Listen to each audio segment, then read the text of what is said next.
Потресни сведоштва на граѓаните од селото Горни Балван, каде вчера вечер беше зафатено со пожар.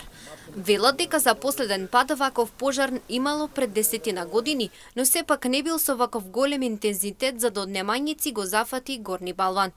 Велат дека направената штета е огромна. Изгореле трла, стока, животни. За гасење на пожарот се приклучили и селаните од селото, а исто така имало интервенции од градот. И сега запалија и трло половин, трлото изгоре, стока изгоре, животинки изгорува. Среќа на народот, многу имаше народ, загаснаа го туку село и селото ќе изгоре. Организираа се многу граѓаните, иако е малку народ, али сите излегува. И од градот многу дојдоа, од Долни Банат дојдоа.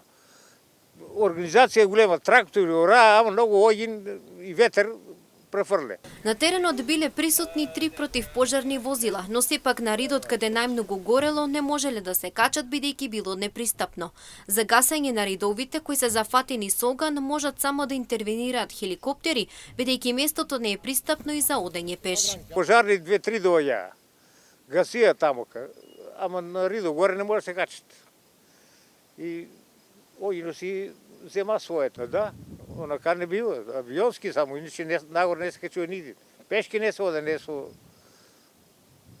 превоз одеш. Во акцијата за гасење на пожарите се вклучи и членовите на оф-роад клубот Штип, кои помогнаа за евакуација на едно семејство од куќата која гореше меѓу селата Атрогерци и Долни Балван.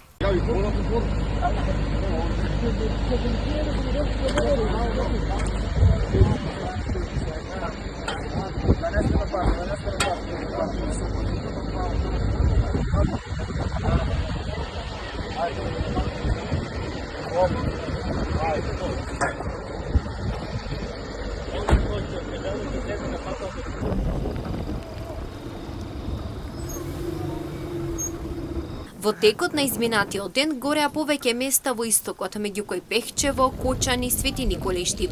Во овие моменти се апелира до граѓаните со расположлива механизација да прават пресеци и обрачи за да се спречи ширењето на огнот.